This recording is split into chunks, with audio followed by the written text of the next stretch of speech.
महिलांना सक्षम करण्यासाठी सरकारकडून विविध योजना राबवल्या जातात। यावेळी राज्य सरकारने राज्यातील महिलांसाठी मुख्यमंत्री माझी लाडकी बहीण योजना सुरू केली आणि ही योजना विधानसभा निवडणुकीत गेम चेंजर ठरल्याचं निवडणुकांच्या निकालांवरून स्पष्ट झालं।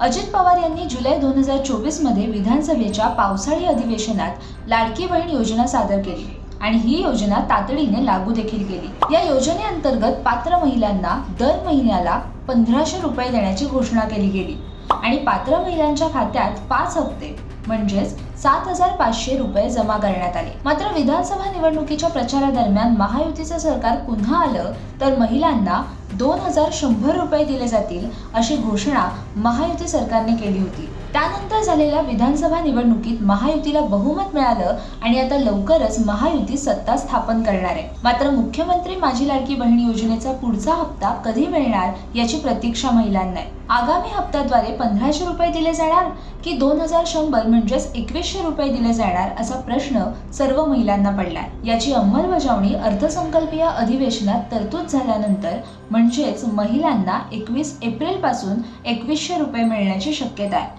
मात्र हे डिसेंबर महिन्यात 2100 रुपये जमा होणार का की जानेवारी महिन्यात जमा होणार, त्यासाठी कोण लाभार्थी असणार याची अद्याप कोणतीही माहिती सध्या समोर आलेली नाही। सुरुवातीला अर्ज केलेल्या महिलांना मिळणार की सरसकट सगळ्यांना त्यांचा लाभ दिला जाणार याबाबतही अद्याप कोणतेही स्पष्टीकरण देण्यात आलेलं नाही। त्यामुळे अजून काही दिवस तरी लाडक्या बहिणींना या योजनेची वाट पाहावी लागणार आहे। अशाच नवनवीन माहितीपूर्ण व्हिडिओसाठी आणि बातम्यांच्या अपडेटसाठी माय महानगर लाईव्हला नक्की सबस्क्राईब करा।